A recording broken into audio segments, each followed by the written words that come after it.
In this lesson, we're going to introduce the concept of a limit, and we're going to look at two ways that you could estimate a limit. We're also going to talk about some common occurrences when a limit does not exist. So let's say you have a function, natural log of x minus natural log of 2 divided by x minus 2. Well, you know from your previous math courses that this is undefined at 2 because if you put a 2 in the denominator, 2 minus 2 is 0, so you have a value that is undefined. So it doesn't matter what you try to do, if you place a 2 in here, it's going to be undefined.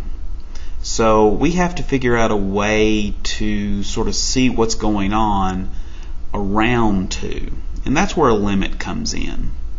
So if you look at some values of x that are very close to the value 2 and you place them in a table, for example, in this table I have 1.9, 1.99, and 1.999.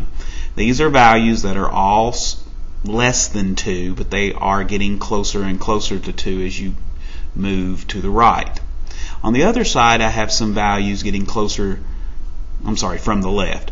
On the other side I have some values of 2 that are a little above 2, but they are approaching from the right. So they're getting smaller and smaller, but you almost want to imagine a 2 being here. Of course, putting a 2 in here, as I said before, does you no good at all. Well, what you notice is the closer you get to the value of 2, if you look at your y values, which I found using a graphing calculator, you're getting values closer and closer to what seems to be 0.5. And it's happening on both sides. So if you were to look at this graphically, what you would expect to see is the curve getting closer and closer to 1/2 as you approach from both sides of 2 getting closer to 2. And I do have a quick sketch of that graph. This is another way you can sort of see how something is doing. You look at the values from the left, you're moving along, and notice it's getting closer and closer to that 1/2. I do have an open circle right here to show that it is undefined there. And then on the right, it's approaching closer and closer to 1/2 as it gets closer to, as x gets closer to 2. Now in calculus, what we say is that because this is approaching the same value from the left as it is from the right, we call that a limit. It really doesn't matter if it has a value at x equals 2 here or not. It could, and still the value would be 1/2. Even if that value that existed were not 1/2. Let's say if I had a weird graph and I made it a piecewise function and I set it up so that at x equals 2, f of x is 4. This would still have that limit because it is what it is. The function is approaching at from the left and the right, and if it's the same value, it will be the limit.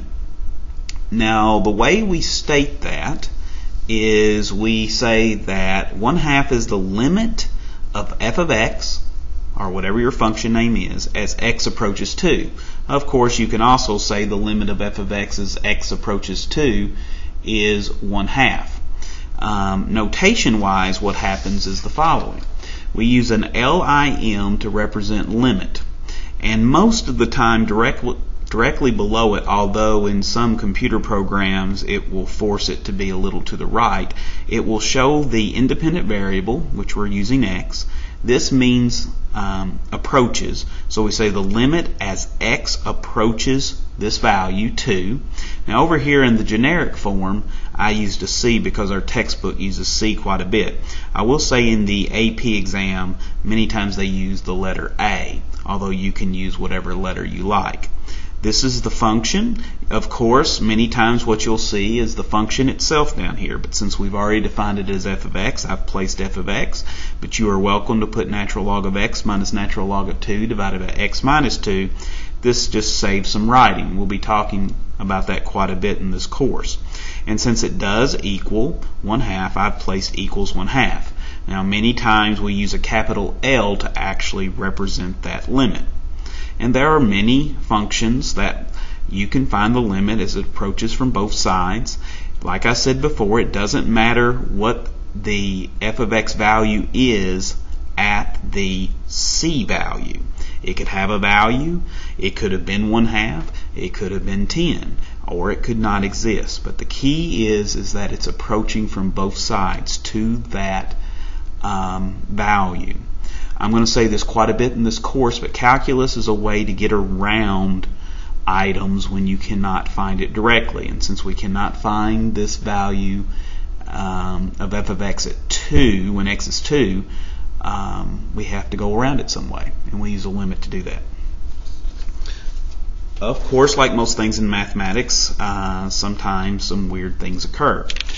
So, for example, let's say we have 4 divided by the quantity 1 plus e to the 1 over x.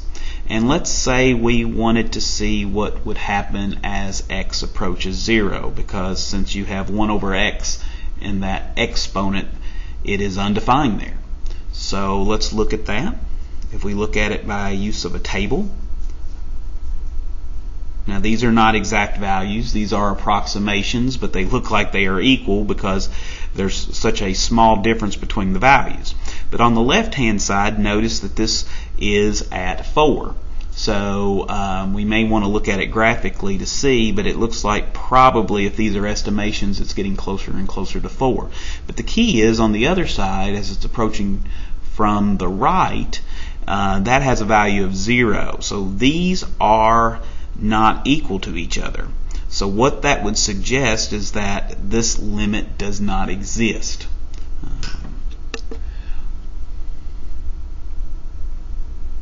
If we look at it graphically,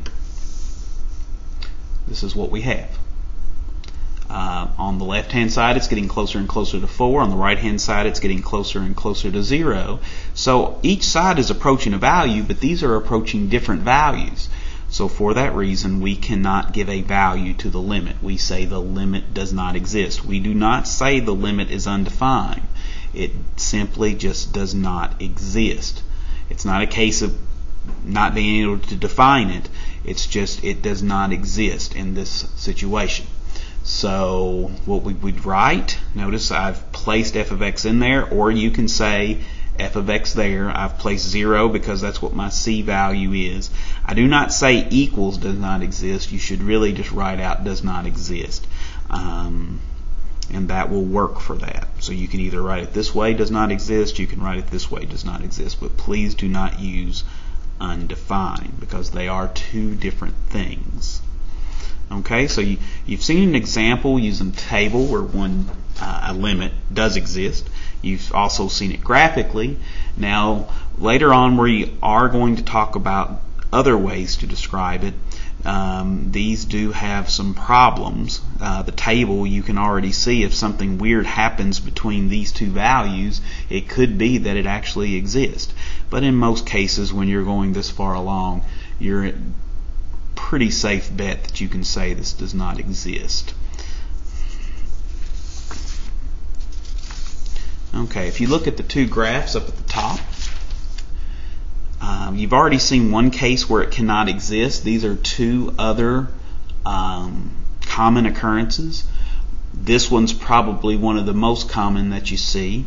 If we talk about it now, when I say this, I have to define where we're approaching. Let's assume we're approaching 0 as x approaches 0. Notice that on the left it's going closer and closer to positive infinity. On the right it's going closer and closer to positive infinity. But these are what's called unbounded behavior. And when you have unbounded behavior, you must say that the limit does not exist. Even though they're both going up toward positive infinity, it is still a limit that does not exist. It has to approach a value. So you could also have 1 over x, which looks somewhat like this, where it's in the first quadrant, and then over here it's down here. So at 0 it would be going up to positive infinity from the right, negative infinity from the left. That would also be does not exist. But this, sometimes students do other things with it. Over here, this doesn't happen very often in Calculus 1, but if you try to graph sine of 1 over x, as you get closer and closer to 0, if that's what we're checking to see if it's approaching, it starts to oscillate rapidly between the values of -1 and 1, and for that reason it's not approaching a single value from both sides of 0. So we would say that limit does not exist. So if we wrap it up with these three types of things, before these two, before the one that had an e to the 1 over x, that was a case of number 1 where f of x approaches different values from left to right.